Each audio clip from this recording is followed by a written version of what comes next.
Pwede po natin palakpan ang ating Panginoon. Hallelujah! Let's shout His name! Hallelujah, Lord! Hallelujah!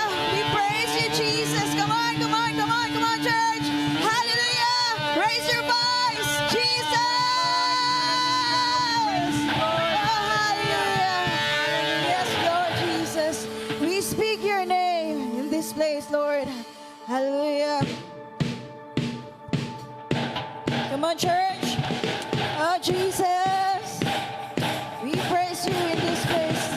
In the mighty name of Jesus, Lord God. Hallelujah.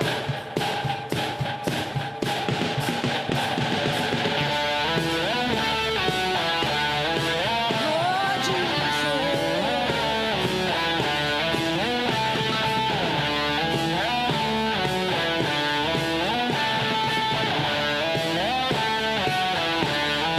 God is fighting for us. God is on our side.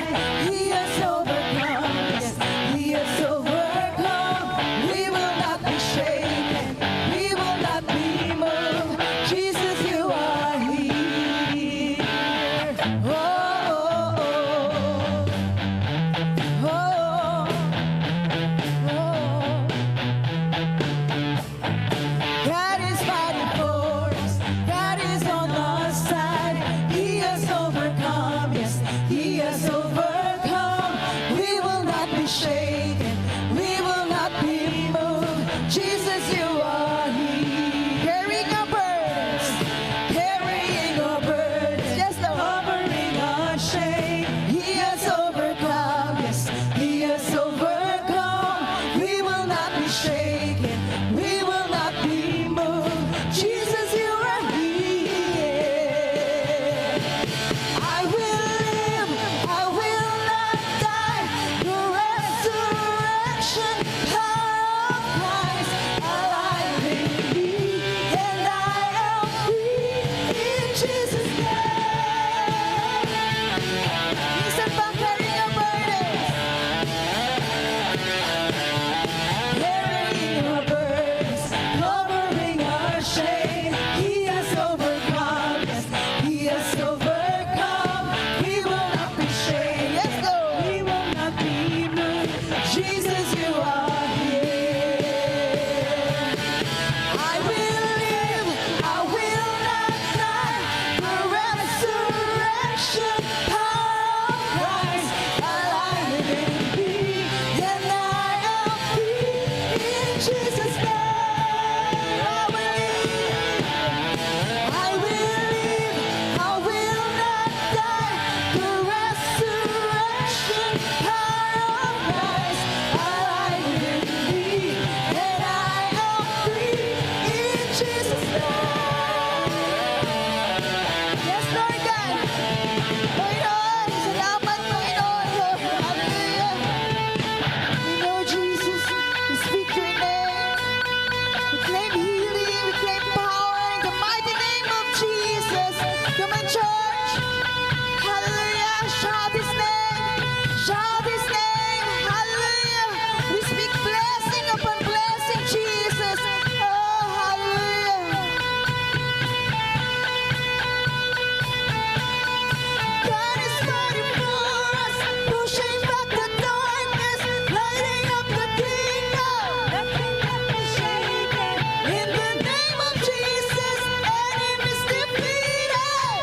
And we will shout it out, shout it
Thank you for your presence, Lord. Hallelujah. Patuloy ka namin, Lord God, aawitan. Sasambahin, Panginoon, Lord God. We speak your name in this place, oh God. Hallelujah. We welcome you in this place, Lord Jesus. Oh, hallelujah. Yes, oh God.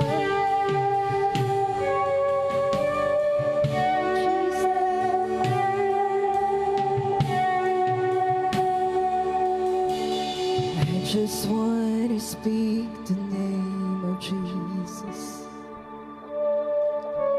over every heart and every mind. Yes, oh God. 'Cause I know there is peace within your presence. I speak Jesus.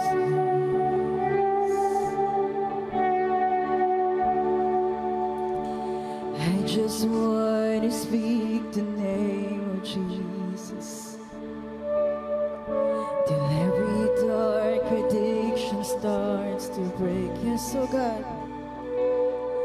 Declaring there is hope and there is freedom. I speak Jesus. 'Cause your name is power.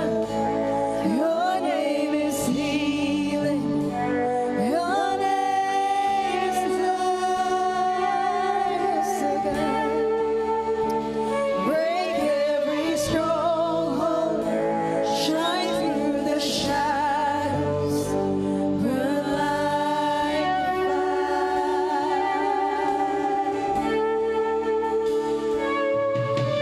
I just want to speak the name of Jesus over fear and all anxiety. To every soul held captive by depression, I speak Jesus. Your name is power. Your name is healing. Your name is life. Break every stronghold, shine through the shadows, burn like a fire. Oh, 'cause your name is power, your name is healing, your name is life. So God, break every stronghold, shine through the shadows, burn like a fire.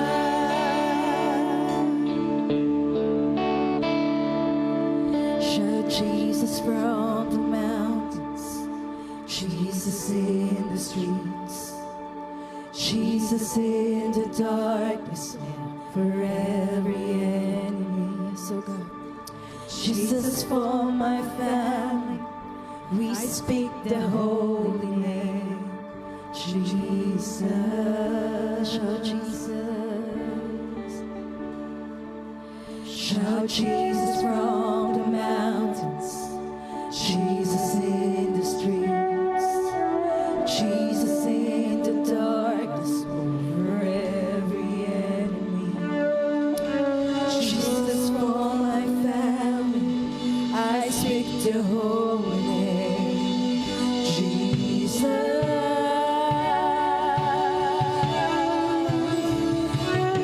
Shout Jesus from the mountains, Jesus in the streets, Jesus in the darkness over every enemy.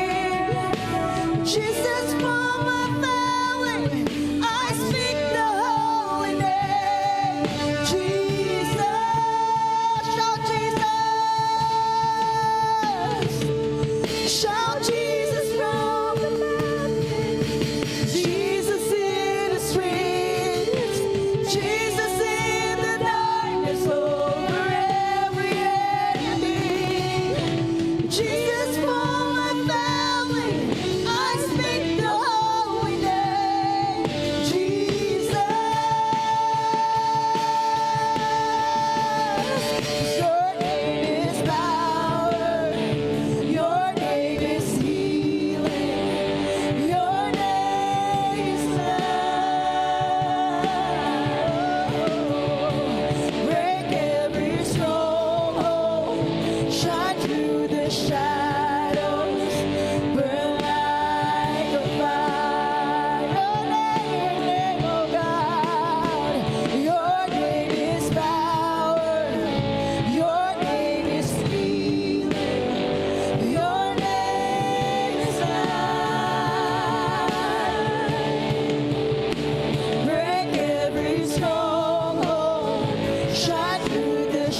Let's sing this song. Let's sing this song na damdamin natin. Hallelujah. Naniniwala po ba tayo na nandito ang ating Panginoon sa umagang ito? Hallelujah, Lord God. Thank you, Jesus. Thank you, Lord God. Thank you for your presence, oh God. Hallelujah. Shout Jesus from the mountains, Jesus in the streets, Jesus in the darkness over every enemy, Jesus for my family, Lord God Jesus. I speak the holy name, Jesus. Come on, church, raise your voice, raise your voice, shout Jesus. Shout Jesus from the mount, Jesus in the streets, Jesus in the darkness over every enemy, Jesus for my family, I speak the holy name, Jesus.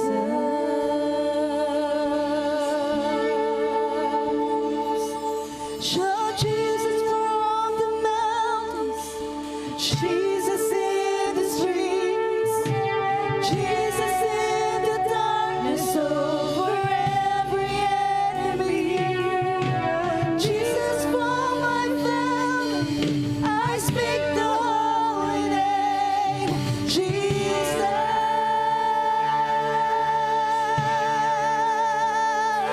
You're the name above all names. You are worthy of our praise. Yes, Lord God, you are worthy. You deserve to be praised, oh God. Hallelujah. We sing praises to you, Lord Jesus. Oh, you're the name, you're the name, you're the name. You're the name above all names. You are worthy of our praise. And my heart will sing, how great is our God. You're the name, you're the name above all names. You are worthy of our praise. And my heart will sing, how great is and mighty name. You're the name, Lord God, Jesus. You're the name above all names. You are worthy of our praise. And my heart will sing, how great is our God. Yes, oh God. Wala kaming ibang sasambahin, Panginoon, kundi Ikaw lamang, Lord God. Hallelujah. Marapat-dapat ka lang, Panginoon, na mapapurihan, Panginoon. Hallelujah. We glorify your name, Jesus. Thank you, Jesus. Thank you, Lord. Come on, church. Let's worship Him. Let's worship Him. Hallelujah. Raise your voice to Him, Jesus. Hallelujah, Lord God, Jesus. Even the stars, the sun, and the moon, Lord God, they're singing to you. They're worshiping you, Lord God, Jesus. Hallelujah. Thank you, Jesus. Thank you, Lord God. How great, how great, how great is you are, Jesus. Oh, my heart will sing, how great is our God. Come on, church.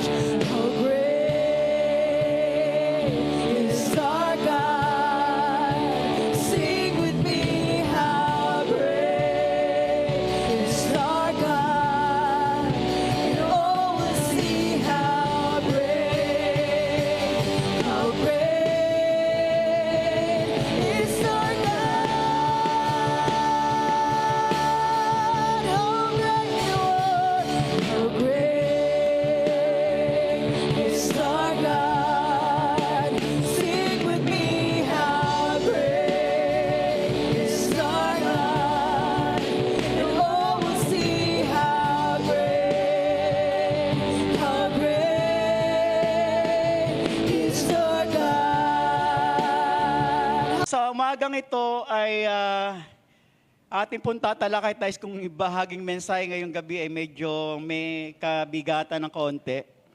Pero ito po yung napakahalagang magandang pag-usapan natin, lalo na po sa panahon na ito, no, na ating pong nararanasan o ating pong nakikita yung mga nagiging kaganapan ngayon sa tawag dito sa Middle East. Tama ba 'yon?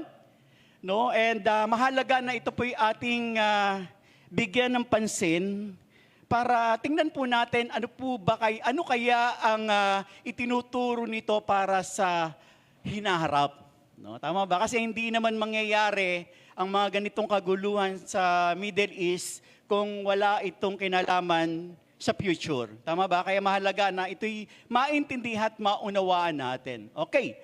So, sa ngayon po ay sundan niyo po ako sa ating slide, no? So makita natin, no? Yan po yung nangyayari sa atin, no? Ang nangyari pong kaguluhan yan po sa Middle East. At ngayon po ay hindi man tayo direktang apektado, no? Tama ba?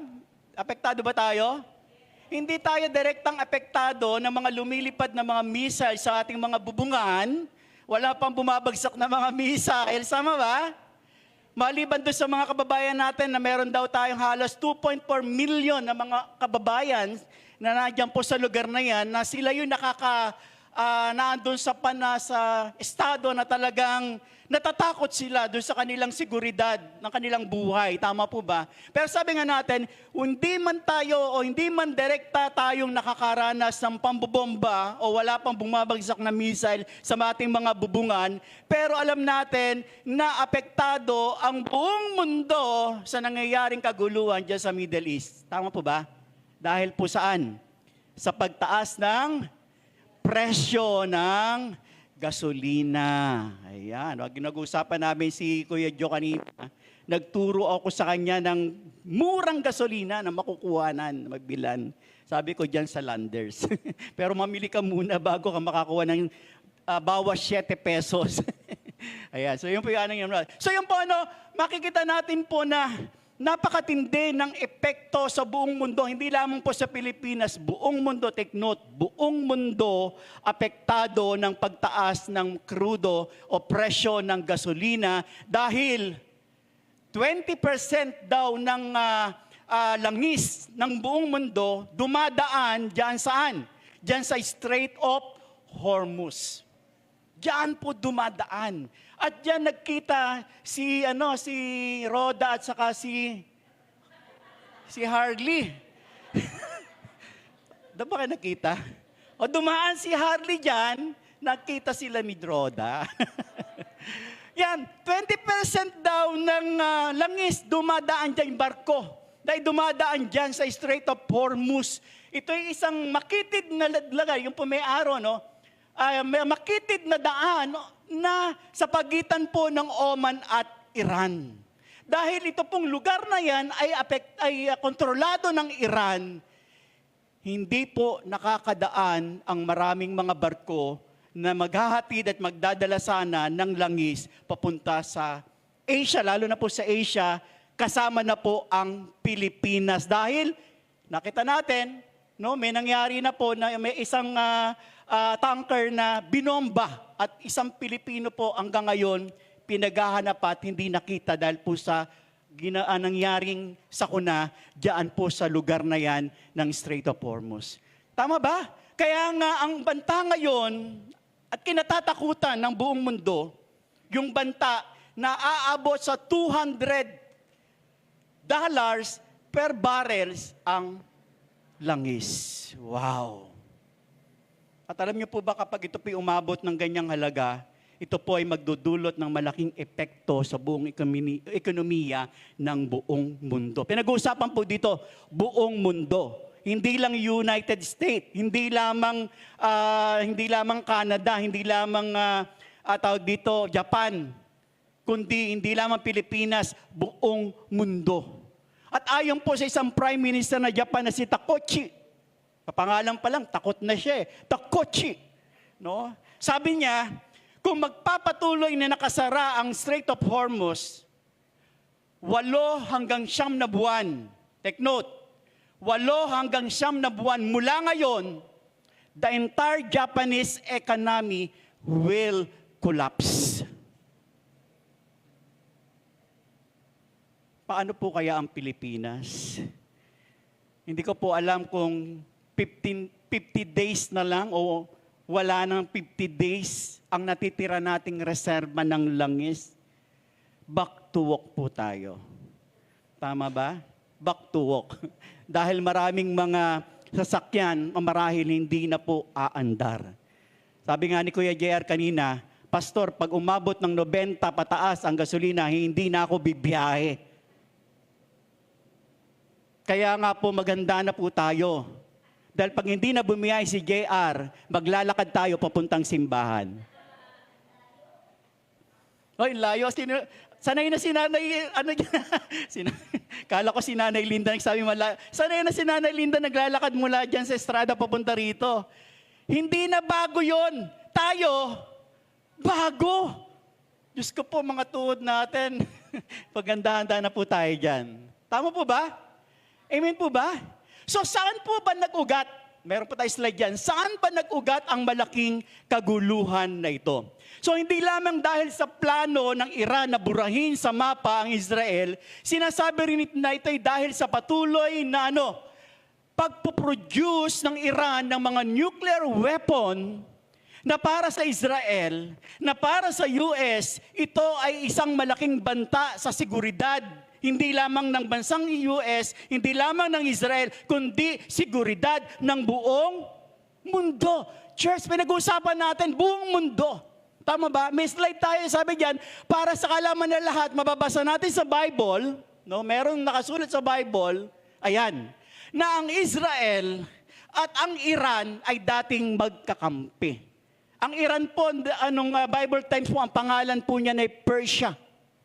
So nung panahon na natalo at nasakop ni Cyrus the Great ng hari ng Persia, no? Ang Babylon, dahil nung panahon na yon, in Bible times, sakop ng Babylonia o dinalang bihag ng Babylonia ang Israel, ang mga Hudyo.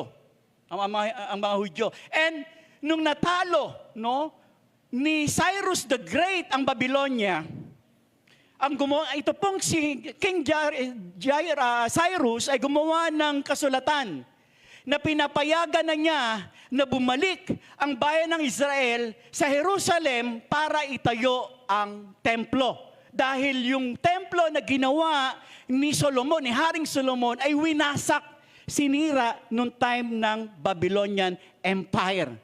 So wala po ang templo that time. Kaya nga nung nanalo si Cyrus the Great, no, emperor ng Iran, nung Bible time, pinayagan niya na makabalik ang mga Hudyo sa Jerusalem para itayo muli yung tinatawag na the Second Temple.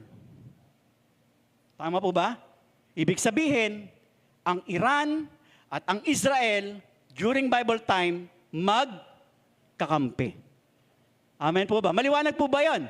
So sinasabi ng mga eksperto, kailan po ba sila nagkaroon ng alitan? 1979, nandiyan po sa slide natin, nung nagkaroon po ng Islamic Revolution, nangyari po dyan, pinatalsik yung dating hari ng Iran, at dahil ito po'y pinamunuan na ng mga Sunni, kung di ako nagkakamali, ng mga Muslim, kasi dalawang klase po yung Muslim na yan, brothers na yan. So, after po nun, doon na po nagkaroon ng conflict ang Israel at ang Iran.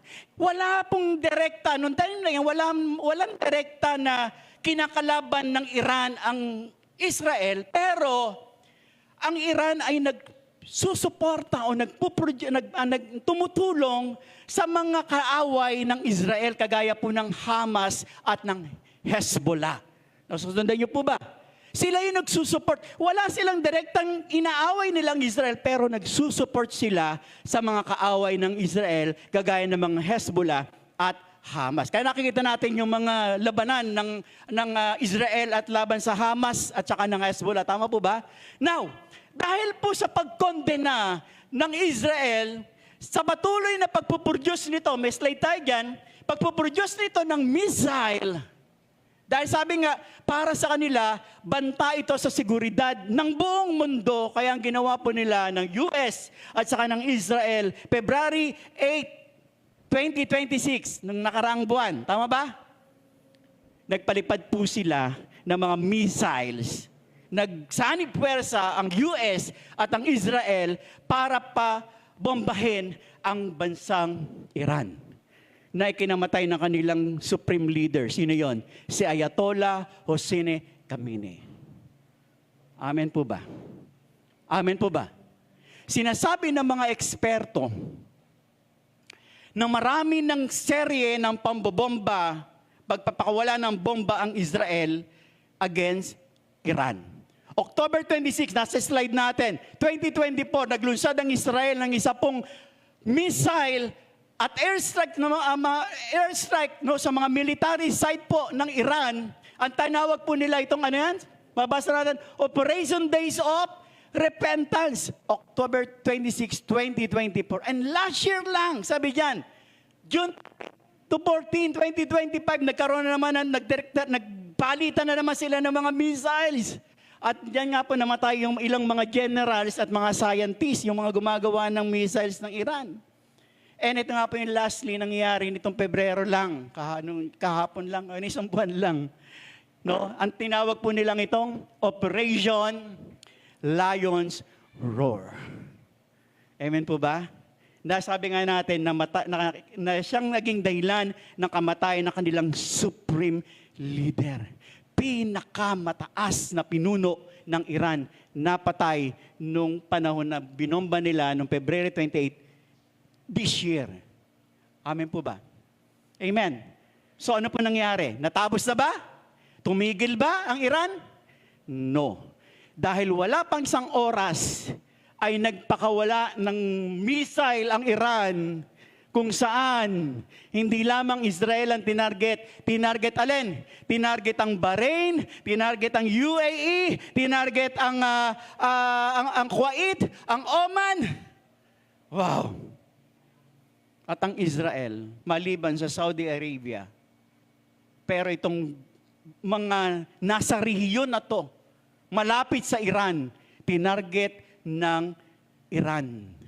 At ano po naging resulta ng ginawa ng Iran na yon? Marami ang nagkampihan. Nakita natin may mga kumakampi sa Iran. Tama ba? At merong kumukondena sa marahas na aksyon na ginawa po ng bansang Iran. Ito po yung tanong. Inom lang po. Ang malaking tanong, hanggang kailan ito magtatagal? Sa palagay ninyo, simula na kaya ito ng mas malawakang kaguluhan sa buong rehiyon lang or kaguluhan sa buong mundo? Hati ang pananaw ng mga tao patungkol dyan. Pero ano ba ang sinasabi ng Bible? Kasi kung tayo ang magdidesisyon, ayaw natin ng kaguluhan. Ayaw natin ng digmaan. Ayaw natin mag-away-away. Pero ano ba ang sinasabi ng Bible, ng mga Bible scholar patungkol dito? Itong mga Bible scholar na nagbabantay patungkol sa huling kaganapan sa tinatawag na last day. Ang tanong, gusto kong buksan ninyo inyong puso't kaisipan, kailangan ba natin itong baliwalain? Or kailangan natin itong paghandaan? Ulitin ko po yung tanong. Hindi po ako nananakot. Kailangan ba natin itong baliwalain? O kailangan natin itong paghandaan? At yan po yung ating pag-uusapan sa umagang ito na pinamagatan po natin, nasa slide po natin, The Great and Terrible Day. Na mababasa po natin sa Mateo 24:15 hanggang 28. Hayaan po natin, ang Bible ang sumagot. Hayaan po natin, ang Biblia ang sumagot, hindi si pastor, hindi ang sino mang commentator, kundi ang Bible ang sasagot patungkol sa The Great and Terrible Day. Amen po ba? Ano po bang sinasabi dito? ang nararanasan ng mundo ngayon sa kasalukuyan, ang nagaganap na digmaan sa Middle East, ay nagpapakita at nagpapahayag, nagpapaalala sa atin na we are very close in the last day. Amen po ba? Amen po ba? Naniniwala po ba kayo na tayo po ay nasa huling panahon na? Amen po ba? Napakarami ng mga propesiya sa Bible ang nangyayari. Marami na tayong makikita ang mga nangyayari, naganap na, at sinasabi nga natin sa umagang ito, hindi malayo na ito ay matutupad at napakalapit na magaganap ang mga propesiya na sinasabi ng Bible. Ang tanong, nakahanda ka ba? Pwede mo mang tanongin katabi mo, nakahanda ka ba? Doon sa mga walang kausap, maghanap kayo ng kausap. Mahirap po ang walang kausap, nadidepress.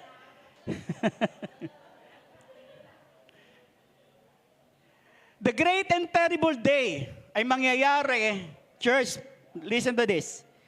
The great and terrible day ay mangyayari o magaganap bago bumalik si Jesus. Amen po ba? At ito po yung ating pag-aaralan dito po sa Mateo 24:15 hanggang 28. Ano po sabi diyan? Basahin nga natin, sabay-sabay tayo. Ready? Go. Basa.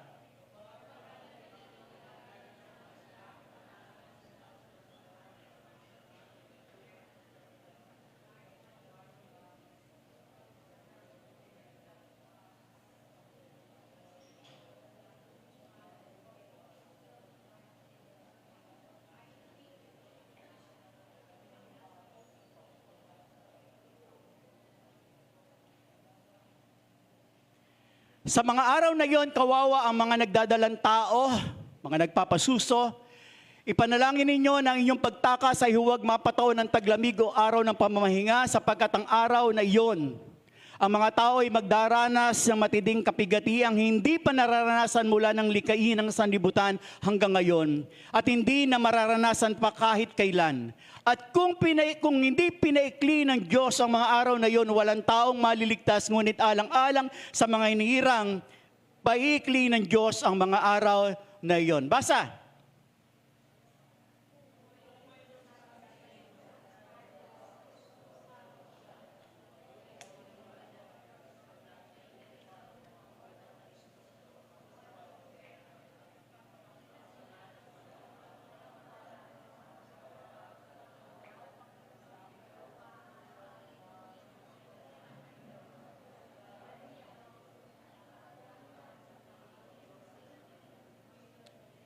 Kaya't kung sabihin nila sa inyo, naroon siya sa ilang, huwag kayong pumunta roon. Kung sabihin naman nilang naroon siya sa silid, huwag kayong maniniwala sapagkat darating ang anak ng tao parang kidlat na gumuguhit mula silangan hanggang kanluran. Kung nasaan ang bangkay, doon nagkakatipon ang mga buwitre. Tayo po'y manalangin, Panginoon, pagpalain mo ang talatang ito na aming pong binasa, manguna ka, mangusap ka, gamitin mo, Panginoon, ang iyong lingkod, Panginoon, para maunawaan namin ang mga sinasabi, Lord, ng mga talatang ito sa pangalan ni Jesus. Amen and amen. Tanong, paano ba napunta? Bakit napunta ang usapin patungkol sa huling panahon o katapusan ng panahon? Paano ba? Bakit pa yan kinuwento ni Jesus? Sabi po ng talatang 24 verse 1, aakyat tayo, ang sabi diyan, lumabas si Jesus sa templo. From temple, lumabas siya, at pag-alis niya mula sa templo, lumapit siya sa kanya mga alagad at itinuro yung magandang templo. At sinabi niya sa kanila, mga alagad ko, halik kayo rito. At meron akong ipapakita sa inyo. Tapos sabi ni Jesus, nakikita niyo ba ang templo na yan?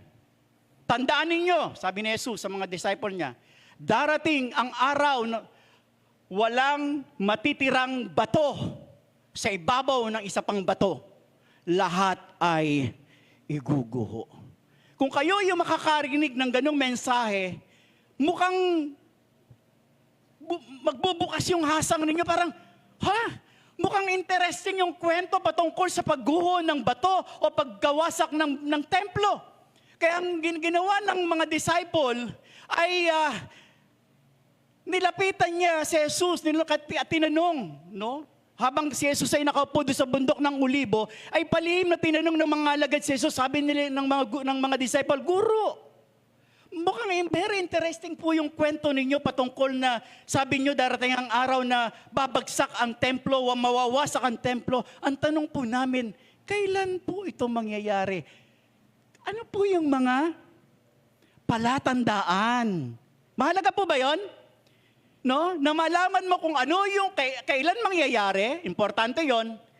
At bago mangyari, ano ang magiging palatandaan na mangyayari ito? Hanggang tumuloy yung tanong doon sa tinatawag na katapusan ng mundo. So hindi lang nila gustong malaman kung kailan mangyayari na mawawasak ang templo, kundi gusto rin lang malaman kailan magkakaroon ng katapusan ang mundo. Tama po ba? Parang tanong natin kanina, no? Parang tinanong natin doon sa nangyayari sa Middle East. Hanggang saan aabot ang kaguluhan sa Middle East? Ito ba'y mangyayari sa kanilang rehiyon lang ba? O ito ay aabot sa buong mundo? To cut the story, inisa-isa ni Jesus yung mga sign. Palatandaan, mahalaga yon. Tama po ba? Ano sabi diyan? Mayroong lalabas na magpapanggap ng siya ang Kristo o Antikristo. Hindi totoong Kristo. Makakarinig ng mga labanan, makakarinig ng mga digmaan. Eh syempre, wala pa namang social media, television that time. Kaya sabi ni Jesus, makakarinig kayo. Pero kung nangyari yan ngayon at kausap niyo siya, sabi niya, mapapanood ninyo. Tama po ba? Nagpapatawa lang po. Pangatlo, magkakaroon ng tagutom. Nangyayari ba yan? Yes. Di ba sa Africa, maraming mga lugar sa Africa hanggang ngayon, gutom. At maraming mga Pilipino ngayon ang magugutom kapag tumaas ang mga presyo ng mga bilihin. Eh, ba? Magkakaroon ng lindol. Di ba ilang beses nagkaroon ng lindol sa Pilipinas? Ang daming mga serye ng paglilindol na nangyari sa Pilipinas sa maging sa ibang bansa. Panglima, isasakdal, pahihirapan, papatayin ang mga followers ni Christ. Tama ba? Tatalikod sa pananampalataya ang marami. Ipagkakanulo ng bawat isang isa't isa. Manlalamig ang pag-ibig ng marami. Tatalikod saan? Pananampalataya ang marami. Pero sabi noon maganda, lalawak ang pangangaral ng Ebanghelyo. At yun po yung nangyari na. Dahil ang Ebanghelyo ay naririnig sa buong mundo. Na ipapangaral na. At isa sa mga pangunahing mga mga tagapaghatid ng balita ay mga Pilipino. Mahuhusay ng mga misyonaryo na kaya nating makipagsabayan, ma-adapt yung bawat lugar na pinupunta natin. Kaya natin paliwanag ang Biblia. Nangyayari na. Pero pansinin natin, yung nangyari lamang last year. Pansinin natin dito sa video, sa slide natin. Ano nangyari? Yan, sino po ba yan? Kilala niyo po ba yan? September 10, 2025, last year lang, si Charlie Kirk died for a single gunshot, pinatay. Bakit po? Bakit siya pinatay? Kristiyano. An evangelical Christians. Ang advocate niya? Christian values ay dapat nangyayari sa politics at sa kultura. At marami pong ayaw sa kanyang advokasya. Pinatay. No, bandang alas 12:23, sabi diyan, tinamaan siya ng isang bala mula sa isang sniper habang sumasagot sa isang tanong ng isang kabataan. Patay. At hindi lamang po siya nakaranas mamatay dahil siya ay tagasunod ni Kristo. Ang mga disciple ay nakaranas na patayin. Si Esteban, pinatay sa pamagitan ng bato dahil sa kanyang pananampalataya kay Kristo. Si Pedro, si Juan, si Mateo, marami pang iba na nakaranas sa matindit malupit na parusa dahil sa kanilang pagiging pananampalataya kay Kristo. Pero magandang pansinin natin yung sinasabi po dyan ng verse 8. Anong sabi dyan? Verse 8, basahin natin. Sabay-sabay tayo. Ready? Basa!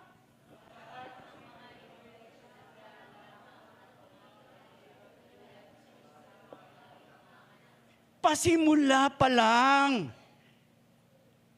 Tama ba? Pasimula pa lang ng paghihirap tulad ng isang babaeng manganganak.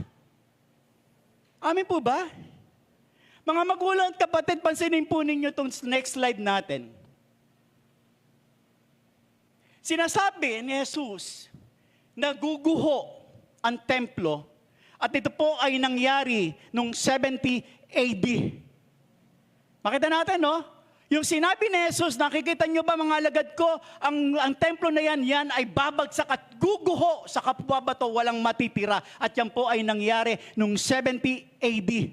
Sinasabi po ng mga Bible scholar, pagkamatay ni Jesus, diba si Jesus pinako sa krus, after niyang mamatay, 37 to 40 years ang lumipas bago nangyari yung sinasabi ni Jesus. Ano katagal bago nangyari? 40 years ang lumipas bago after na mamatay ni Jesus, nangyari yung sinasabi ni Jesus na bawasakin ang templo. At yan po ay nangyari noong Jewish-Roman War noong 66-73 AD. At alam niyo po ba, nung nawasak ang templo, may natira ba sa sinabi ni Jesus? May natira ba? Wala. Pero merong isang natira. Yung po yung the Western Wall. Yan yung natira. Hindi po yan bahagi ng templo. Nakuha niyo po ba? Hindi yan pader ng templo. Yan po yung pader na nakakasakop dun sa templo, pero hindi po yan parte ng templo. Yan po yung natira nung winasak ng Roman Empire ang Jerusalem. Ang tinawag po yan na the Wailing Wall. Kung saan, kung kayo po'y pupunta ng Israel, yan po ang unang-unang pupuntahan ninyo sapagkat yan po ay nagpupunta ang mga turista para manalangin. Tama ba? Napakahalagang tawag dito, pader na kinikilalang banal ng mga Hudyo hanggang ngayon. Kaya sabi nga natin, itong Western Wall na to, hindi ito mismo yung pader ng templo, kundi ito po ay bahagi, tawag dito ay bahagi lang, no, nung kabuuan ng templo, pero hindi siya yung part ng templo dahil talagang sinabi ni Jesus, maguguho, wawasak ang templo. Amen po ba? Amen. Nasaan ngayon ang templo? Kung pupunta kayo ng Israel, wala po kayong makikitang templo. Ano makikita ninyo pag pumunta kayo ng Israel? Ito po yan sa next slide natin. The Dome of Rock in Jerusalem. Naniniwala ang mga eksperto na yung mismong kinatatayuan ng templo ay kinatatayuan ngayon ng moske ng mga Muslim. Ang Dome of the Rock ay isang dambana na itinayo ng mga Muslim noong 691 to 692 AD kung saan napasa ilalim ng pamumuno ng mga Muslim ang Jerusalem.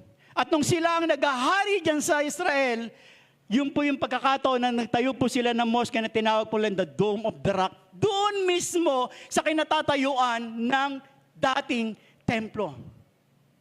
Ang tanong, ano yung hindi pa nangyayari na dapat nating pagandaan? Ito po yun. Yung sinabi, yung binasa natin sa verse 15. Nasabi dyan. Ano yung tawag dyan? Pansinin natin. Kapag nakita na ninyong nagaganap na sa dakong banal ang kasuklam-suklam na kalapastangan na tinutukoy ni Propeta Daniel. May pinahayag si Propeta Daniel patungkol dito sa the abomination of desolation.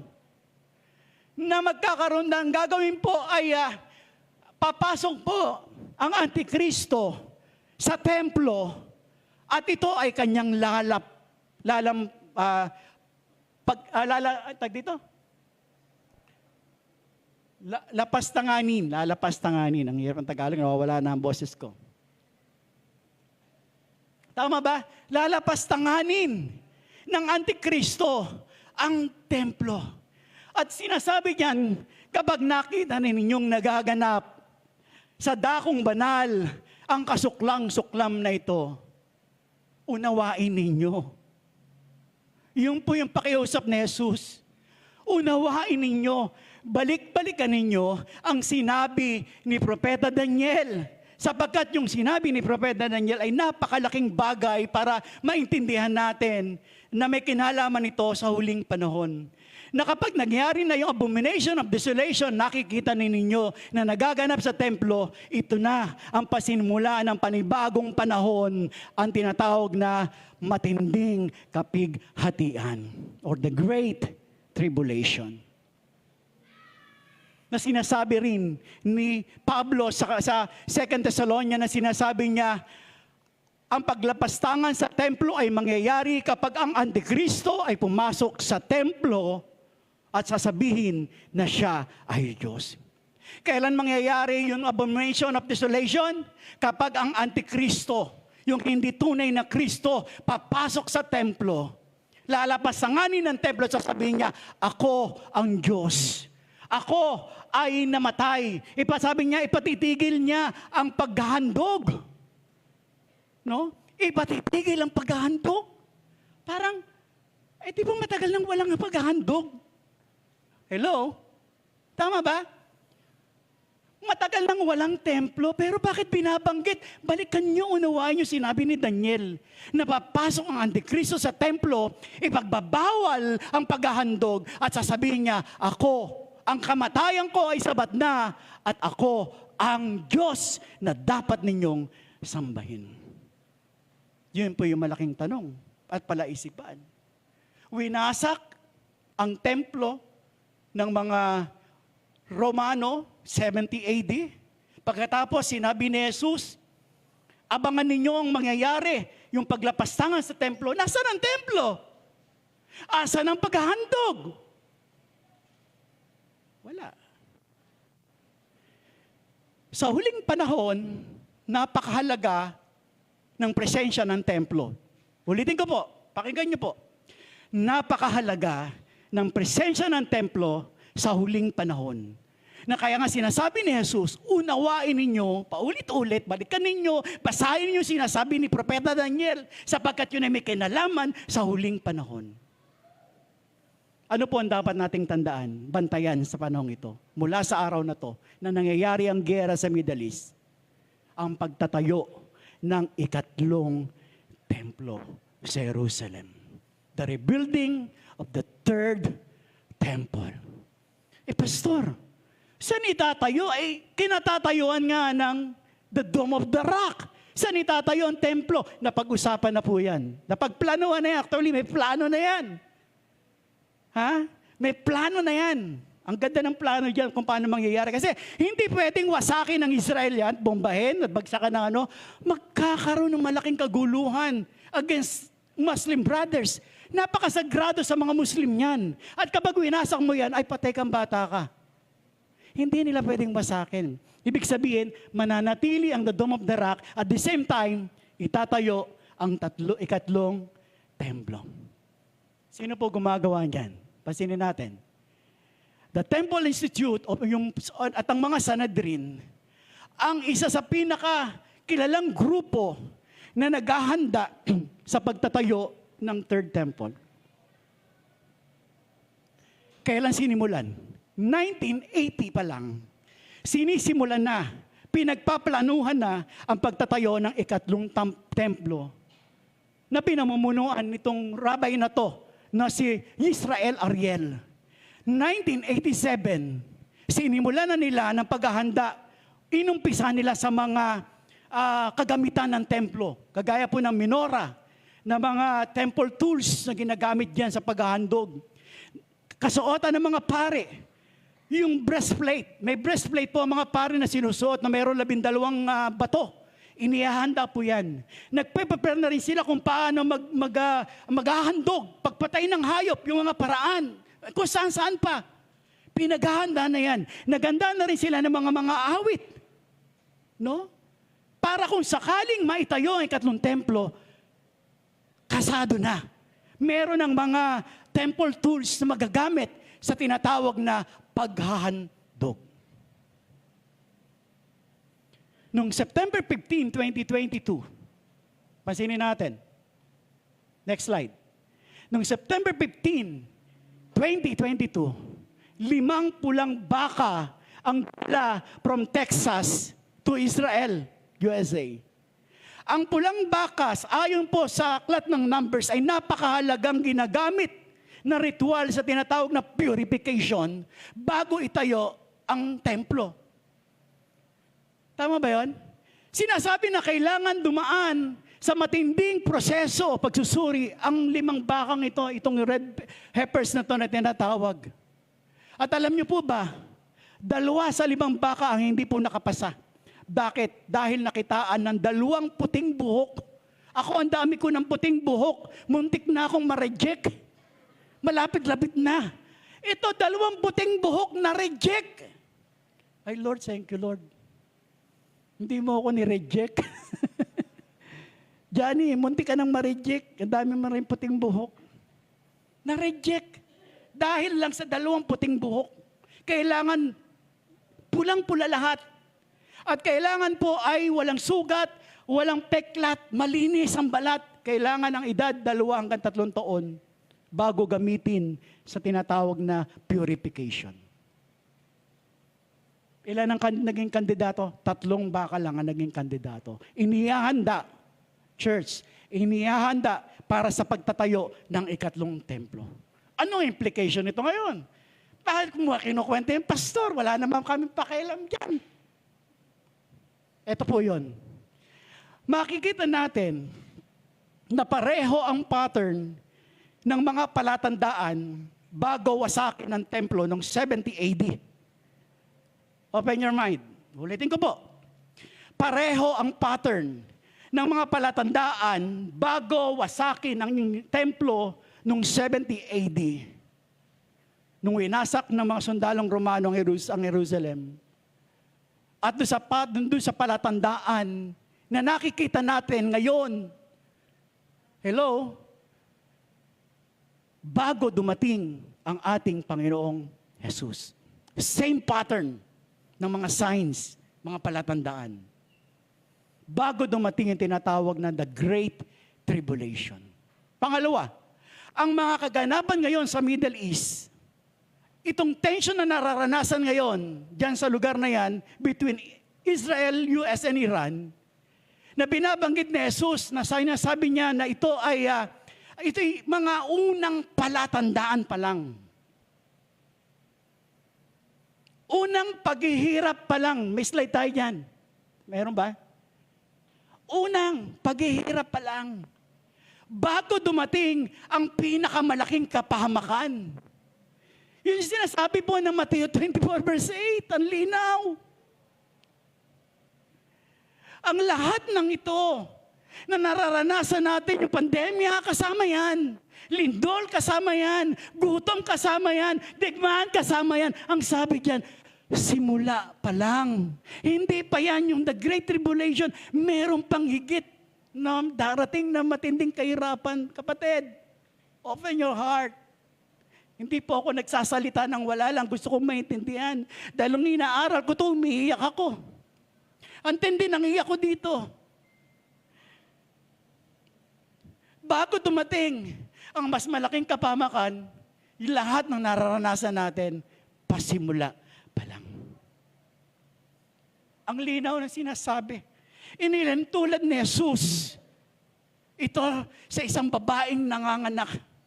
Na bago manganak ang isang babae, nagbibigay siya ng mga alarm, false alarm. Pasakit-sakit ng konti hanggang dumating yung pinakamatinding sakit na yun ay yung lalabas na ang baby. Pero bago dumating yung panahon na yun, may mga false alarm lang. No, yung aking anak, laging naninigas. Andiyan, kaya lagi siyang nagpapahinga ngayon. Buti, nandito siya ngayon. Andiyan ba? Ayun. Hindi, mga anak na ba siya? Hindi pa. May sakit na ba? Meron. Naninigas nga eh. Kailan siya mga anak? April pa. So pag dumating ang April at matindi na yung sakit, hindi na mawala yung pain. That is the time na mga anak na siya. Ganon din yung sinasabi ng Bible. Ganon din yung sinasabi ni Jesus. Ganito inilarawan ni Jesus yung nangyari bago natupad yung 70 AD na pagkawasak ng templo. At ganito rin ang mangyayari bago dumating si Jesus. Amen po ba? Mayroong mga senyales ng kaguluhan sa buong mundo. Kagaya ng naranasan nating digmaan sa Middle East.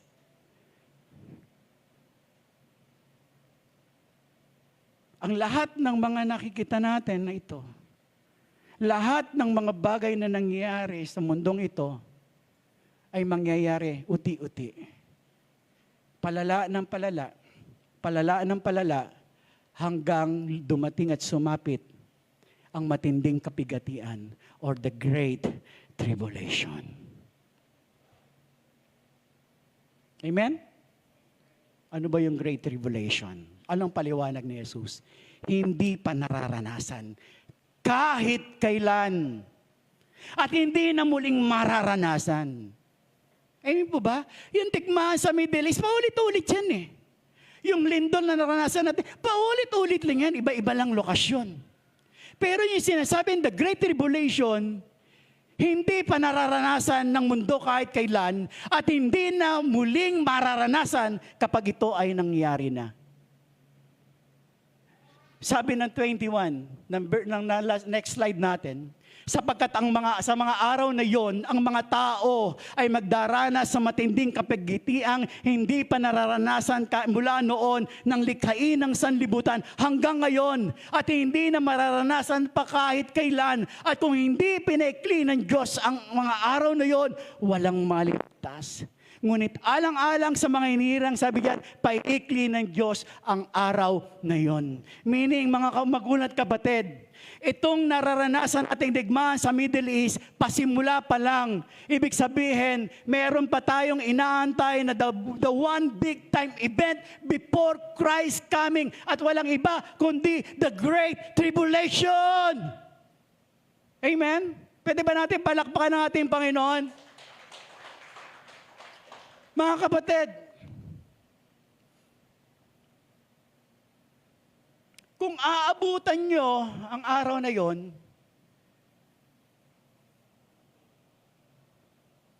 naniniwala ako, hindi kayo papayag. Amen?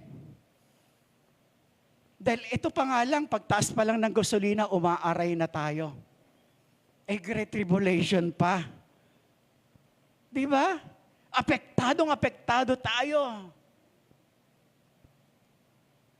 Ang tanong, bakit ba natin ito pinag-uusapan? Bakit natin ito pinag-uusapan?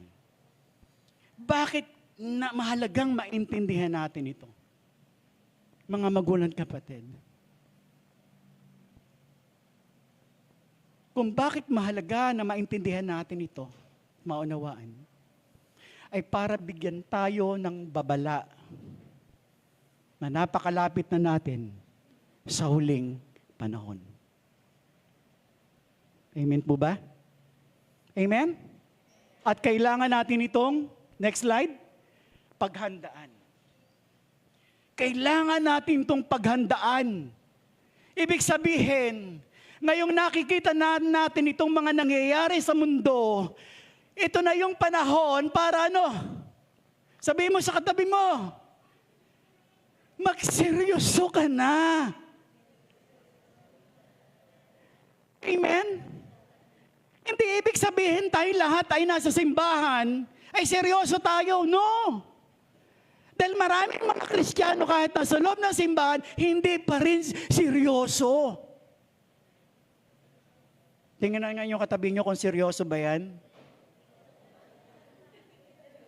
Parang hirap tumingin no? Parang mapapahiya kayo. Uy, nakakahiya. Amen? Kailangan natin, pangalawa, magbantay sa panalangin. Kaya nga sinasabi, maging mapagbantay tayo. Bantayan natin yung mga nangyayari. Huwag tayo laging tulog. Kailangan lagi tayong gising. Hindi tayo lagi nagtitiktok. Okay lang magtiktok, pero yung mga tiktok na pinapanood natin, yung mga nangyayari sa mundo, yung mga nangyayari sa paligid natin, ano na ba? Magkano na ba ang gasolina? Ano na ba nangyayari? Ano ba ang mga banta ngayon sa ibang bansa? Ano na ba? Ang dami pong nangyayari. Bantayan po natin at manalangin tayo, Lord, ang lapit mo nang dumating. At pangatlo, sabi diyan, patatagin natin ang ating pananampalataya kay Jesus. Amen po ba? Ito yung panahon ng pagpapatatag ng ating pananampalataya kay Jesus. Hindi ito yung panahon ng paghahanapan ng mali ng isa't isa. Hindi ito yung panahon ng paghahanap ng magandang, ng perpektong simbahan. Ito yung panahon ng pagtatatag ng ating pananampalataya na kung dumating na ang mabigat na problema, ang matinding kabigatian, nakatayo ka. Hindi ka bubuwal. Hindi ka mawawala. Hindi ka magre-reklamo, Lord, bakit mo kami inayang magkaganito? At maging excited tayo. Amen? Sa pagbabalik ni Jesus. May nakausap akong pastor, kinamusta ka. Pastor, kamusta ka na? Ito mabuti, sana magkagera na. Grabe na. Pastor yon. Excited eh. Amen po ba? Excited dahil alam niya darating na si Jesus. Ano sabi diyan na masunod na talata? Ang mga nasa Judea ay dapat tumakas papuntang kabundukan. Ang nasa bubungan ay huwag na mag-aksaya ng panahong kumuha ng kahit ano sa loob ng bahay. At ang mga nasa bukid, huwag nang umuwi upang kumuha ng balabal. Wala na. Kapag ikaw nasa gera, wala ka ng panahon pa para kumuha ng mga kagamitan at mga importanteng gamit. Lahat ng mga tao dyan sa lugar na yan, nasa bunker. Tama ba tawag na bunker? No? Kapag tayo ay binomba rito, wala tayong bunker, meron tayo bangko. Ay, anong panaman ng bangko? Isang bagsak lang ng missile, sabog ka na. Ay, ang bunker nila talaga matitibay. Wala tayong bunker. Amen. Sa mga araw na yung kawawa ang mga nagdadalang tao at ang mga nagpapasuso, ipanalangin ninyo na ang iyong pagtakas ay huwag magpataon ng taglamig kung araw ng pamamahinga. Kasi kausap niya mga Hudyo eh. Tama ba? Kaya yung araw ng pamamahinga, mahalaga sa kanila yon. Kung may nagsabi sa inyo, pansinin ninyo ito, narito ang Kristo. Naroon siya. Huwag kayong maniniwala. Meron na bang nag-claim na siya ang Kristo? Meron ba? Sa mga nakalipas na panahon? Ang dami na. Tama ba? Ang dami na nag-claim sila ang Kristo. Nasaan sila? Patay na. Sapagkat lilitaw ang mga huwad na Kristo at mga huwad na propeta. Magpapakita sila ng mga kamangamangang himala at mga kababalagan upang iligaw ka. Kahit tayo na mga matatagal ng Kristiyano ay pwedeng mailigaw kung tayo ay hindi maninindigan sa ating pananampalataya. Alam nyo, may nakikita ko sa Facebook dati namin kaibigan kasama sa simbahan, iba na yung kanilang pinaniniwalaan. Nakakaiyak na dati mong kasama sa simbahan, iba na ngayon ang kanilang pinaniniwalaan. Kaya sinabi ni Jesus, ipinagpapauna ko na sa inyo para magighanda kayo, para hindi kayo magulat. Ha? May ganun pala. Kala ko, praise the Lord lang. Kala ko, punta lang ni church, uwi. Meron palang ganun. Kaya ang mahalaga sabi po ng verse 6, huwag kayong maniniwala. Pwede mo sabi sa katabi mo, huwag kang maniniwala. Sapagkat darating, sabi na next slide, sapagkat darating ang anak ng tao. Darating si Jesus, sabi diyan, na parang kidlat na gumuguhit mula sa silangan hanggang kanluran. Kaya yung mga nag-claim na sila ang Kristo, tanungin mo, galing ka ba sa kidlat? Pag sinabing oo, ay bakit buhay ka pa? Ay dapat pag galing sa kidlat, sunog ka na. Di ba? Yun po yung katotohanan na sinasabi ni Jesus na ang pagdating niya, sa pagbabalik niya, ay katulad ng parang kidlat na gumuguhit mula sa silangan hanggang kanluran. Alam niyo po ba, nang lahat ng ito ay masasaksihan ng buong mundo. Ang pagbabalik ni Jesus ay masasaksihan ng buong mundo because of the technology. Tama ba yan? Di ba ngayon nakikita natin yung bomba nangyayari sa Middle East? Kung paano pasabugin ang isang area, kitang-kita natin. Bakit? Because of the social media. because of the technology. At nakita natin kung paano, napapanood natin kung paano intercept ng Israel ang mga missile strike ng Iran and so on, di ba? Yung mga, tawag dito, mga pang-intercept nila, ang gagaling.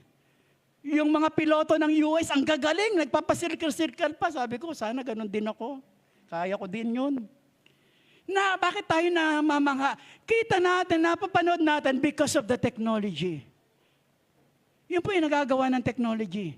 At ganoon din ang mangyayari sa pagdating ni Jesus. Makikita at masasaksihan ng buong mundo. Sabi niya, kagaya ng kidlat mula sa silangan hanggang sa kanluran. Lahat ng mga tao sa buong mundo masasaksihan ang pagbabalik ni Jesus. Amen.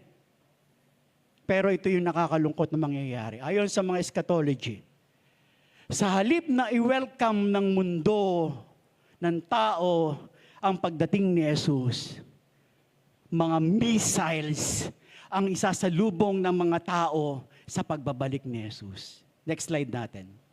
And this is the battle of the Armageddon. Sa Bisaya, this is the battle of Armageddon. Amen po ba? The final battle, labanan ng tao at ng Diyos. Bansa sa una, bansa sa kapwa-bansa, tao sa kapwa-tao, bansa sa kapwa-bansa, kaharian sa kapwa-kaharian. Sa huling panahon, the battle of Armageddon, the people will fight against God.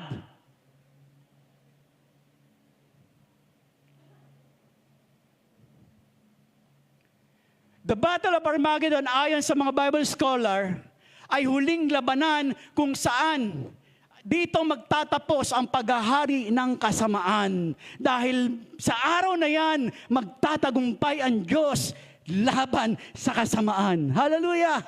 Amen! Sa araw na yan, magtatagumpay ang Diyos laban sa kasamaan.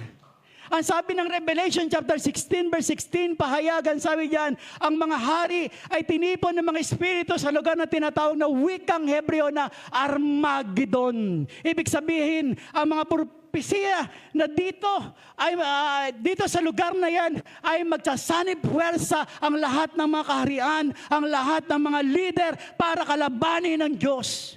Pero sabi nga natin kanina, dito tatapusin ng Diyos tatalunin ng Diyos ang kasamaan. Amen. Ito yung tanong, church. The great, terrible day is near. Tinatanong po kayo, are you ready? Are you ready? Before I close, I want to share this good news sa lahat.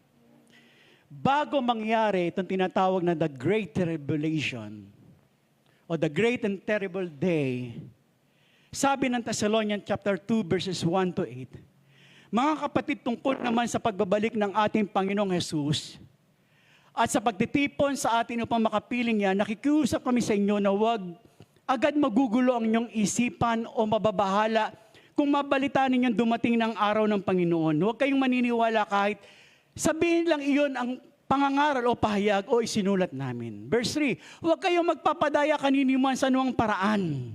Hindi darating, pansinin niyo yan, hindi darating ang araw ng Panginoon hanggat hindi pa nagaganap ang huling paghihimagsik laban sa Diyos at ang paglitaw ng, basahin natin, paglitaw ng suwail.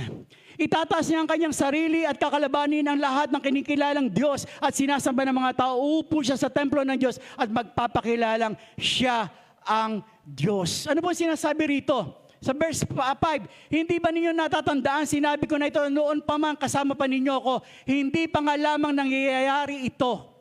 Hindi pa nangyayari ito dahil pasinin natin, pumipigil pa. Bago lumitaw ang suwail. Sino yung suwail na binabanggit dyan? The Antichrist. Bago lumitaw ang Antichrist, Hindi lilitaw ang Antichrist, sabi diyan, hindi lilitaw ang suwail hanggat merong pumipigil. Hanggat hindi naaalis yung mga humadlang. Iba-iba paniniwala ng mga commentator patungkol, sino ba yung humahadlang? Sino ba yung pumipigil? Pero church, napakalinaw po na sinasabi ng Bible na ang pumipigil sa pagdating at paglabas ng suwail ay walang iba kundi ang simbahan. Tayong mga mananampalataya ang pumipigil hanggat merong sumasamba sa Diyos, hanggat merong pumapasok na simbahan para magpuri sa Diyos, hindi lilitaw ang suwail. Hindi siya magpapakilala. Pero gumagawa, marahil sa ngayon, di ko alam, I don't know, gumagawa na siya ng mga himala, hindi ko alam. Pero hindi siya magpapakilala hanggat narito ang church. Hindi lilitaw ang suwail hanggat merong mga nananampalataya o mga mananampalataya na nandito sa ibabaw ng mundong ito. Ibig sabihin, bago mangyari ang matinding kapighatian, church, pakinggan nyo to. Bago dumating ang matinding kapighatian, Jesus will take His church out of this earth. And that is rapture. Inikilabutan ako, grabe. Umpisa pa lang, pinag-uusapan natin digmaan, parang takot na marahil yung iba sa atin, maaaring hindi na makakakain pag-uwi yung iba sa bahay. Pero ang ganda ng balitang ito, na bago mangyari ang matinding kapighatian, the great tribulation, Jesus will take His church out of this earth. Yun yung sinasabi ni Jesus. Sinasabi ng mga apostol.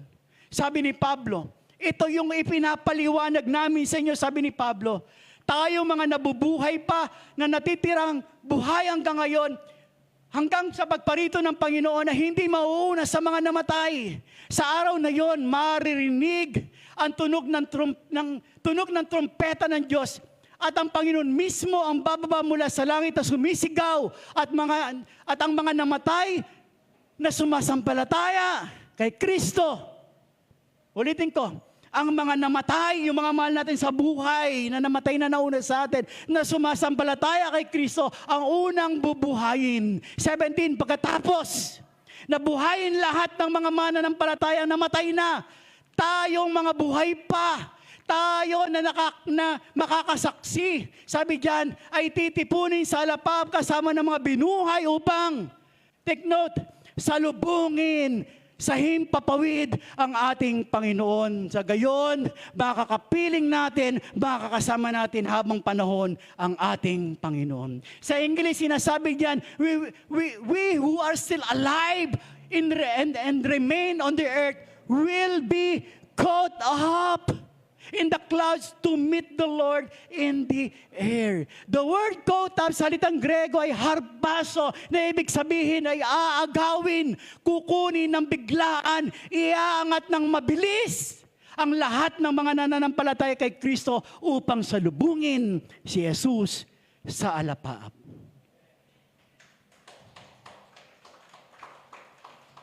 Parang ang hina ng inyong palakpak. Kapag mahina ang palakpak, may dala kayong mabigat. Kaya pag angat ninyo, pag ganon, bigat eh. Sabi, 1 Corinthians 15, verse 52, sa isang sandali, gano'ng kabilis ha, pansinin natin kung gano'ng kabilis yun. Sa isang sandali, sa isang kisap, mata, gano'ng kabilis yun tuwing kalapay? Oh, ang ganda ng mata ni Miday, oh. Ang bilis, kitang-kita. Ganong kabilis. Iba, magkaharap kami ni JR, hindi pagmulat eh. Anong pikit na mata niya? Wala na ako, JR. Pasensya ka na. Nauna na ako. Ganon kabilis. Sa isang kisap mata, kasabay ng hulig ng tunog ng trumpeta, hallelujah, sasalubungin tayo ni Jesus. Sasalubungin tayo ni Jesus sa alapaap.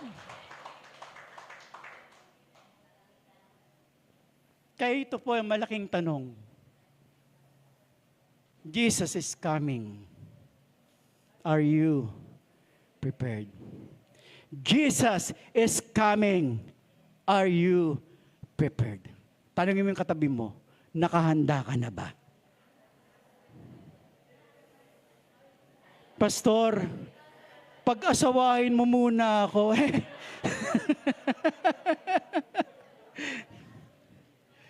Pastor, magpapakasal pa ako eh. Hayaan mo na yan. Basta mahalaga, naiunawaan natin at maintindihan natin na mayroong matinding mararanasan, inaantay ang bawat isa sa atin. At ang pinakamaganda, dapat handa tayo sa muling pagpabalik ng ating Panginoon.